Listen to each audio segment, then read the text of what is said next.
Bonjour et bienvenue à Créamaria, le trio créatif.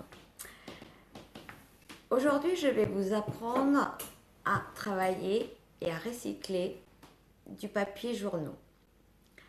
On va apprendre une technique des tissages qui va nous permettre de faire plein d'objets différents, d'objets aussi incroyables les uns que les autres, car faits avec du papier journaux justement. Comme par exemple le coffre qu'on a là. On pourrait bien dire que c'est un coffre qui a été tissé dans du rotin. Or, c'est vraiment du papier journal. D'autres objets, comme les boîtes que j'ai derrière moi. Donc,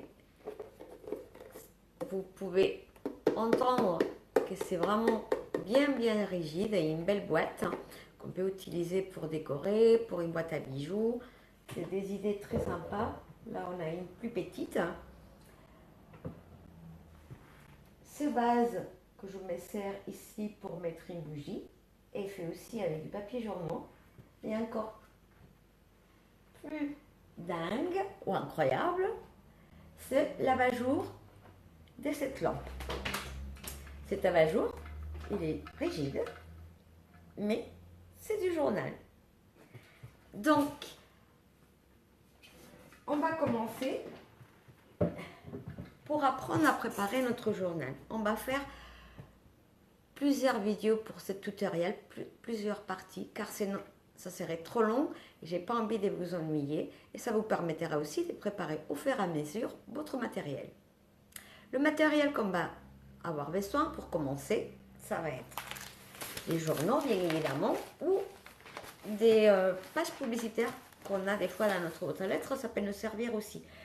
Moi j'aime beaucoup les journaux parce que la résistance qui va nous donner, ça va être vraiment l'idéal pour pouvoir le tisser par la suite. On aura besoin d'un cutter ou une paire de ciseaux, un pinceau, de la colle blanche, un petit pot ou un petit récipient, on va venir mettre de la colle et un pic à brochette, ce qui va nous servir pour faire notre petite canne, des cannes comme celle-ci. C'est ça qu'on va tisser par la suite. Mais d'abord, on va préparer nos cannes en papier journal. Pour cela, on va prendre notre journal, on va l'ouvrir au milieu et on va le plier dans le sens de la largeur. Selon les journaux, j'ai constaté qu'ils peuvent être plus grands les uns que les autres. On va le plier en 3 ou en 4. Celui-ci, on va le plier à peu près en 3. Il faut savoir, nos bandes, ils font à peu près 13 cm. Donc, à peu près, hein, on n'a pas besoin d'avoir une mesure 1 cm, un demi-centimètre près, c'est pas bien grave pour le résultat de nos petites cannes. On vient le plier, on cède un peu d'un plioir ou de quelque chose pour pouvoir bien marquer. On va le plier encore une fois. Le fait de le plier comme ça, en même temps, ça me permet que toutes les bandes soient de la même largeur. Parce que la longueur, c'est la longueur qu'il a notre journal. Et avec notre cutter ou le ciseau, ça c'est votre préférence, on vient couper nos bandes de papier.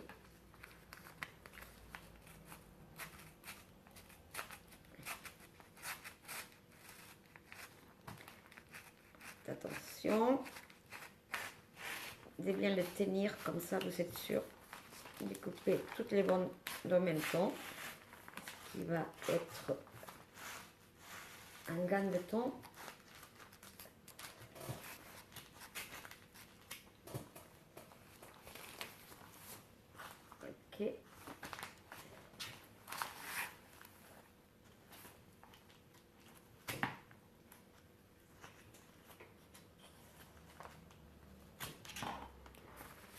quand on a obtenu nos bondes, ce qu'on va venir faire, c'est on prend une de nos bandes, on prend notre pic à brochette et c'est avec ceci qu'on va faire nos cannes. Pour faire nos cannes, on va placer notre pic à brochette en diagonale sur la pointe de notre bande en papier. Ok, alors très attention, je vais répéter l'opération. Très attention que ça soit bien en biais et pas en parallèle, sinon le résultat de nos cannes ne va pas être bon. On aura des cannes toutes droites et trop grosses. Donc c'est très important que ça soit en biais, un petit peu en biais. Ok, et on va plier un petit peu ici et on roule. Bon, au début, il vaut mieux que vous le fassiez à plat parce que quand on a le coup de main, après ça va très vite, mais il faut prendre le coup de main, vous le faites à plat, vous roulez un tout petit peu, vous aidez de deux mains, vous allez voir qu'après, une fois qu'on a le coup de main, ça va très vite. Une fois qu'on a commencé à rouler, là on peut le soulever, on cède de la main gauche et on va serrer petit à petit.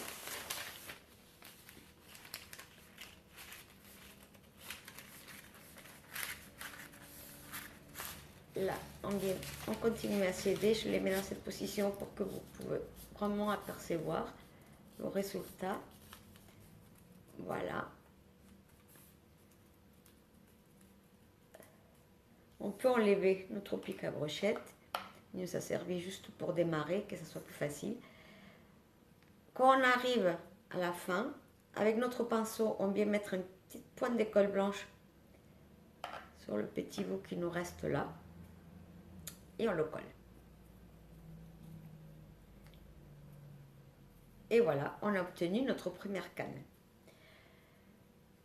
Vous allez voir que quand vous faites une canne, vous allez avoir la part là où vous avez démarré qui est plus étroite que la part où vous avez fini, qui est un tout peu plus large. C'est normal. Parce que cela va nous aider pour ensuite, quand on va travailler avec nos cannes, pouvoir emboîter les unes avec les autres. Pour pouvoir tisser autant qu'on voudra. Donc il faut continuer à faire comme ça, plein, pour pouvoir travailler. Et selon le travail qu'on va faire, on se servira d'elle comme ça ou aplati. Tout va dépendre du tissage. Mais le tissage, je vous en parlerai dans le prochain vidéo, dans la suite. Et on commencera à faire un tissage avec un guide. Par l'instant, je vous laisse préparer vos cannes. Et je vous retrouve pour la prochaine vidéo. Si ça vous a plu, n'oubliez pas de faire like, de vous abonner pour pouvoir continuer à recevoir dès que la prochaine vidéo sera mise en ligne. Et vous pouvez me suivre également sur les réseaux sociaux. Je vous laisse tout ça dans la boîte d'informations, sur le trio créatif et également sur Créa Maria. À bientôt!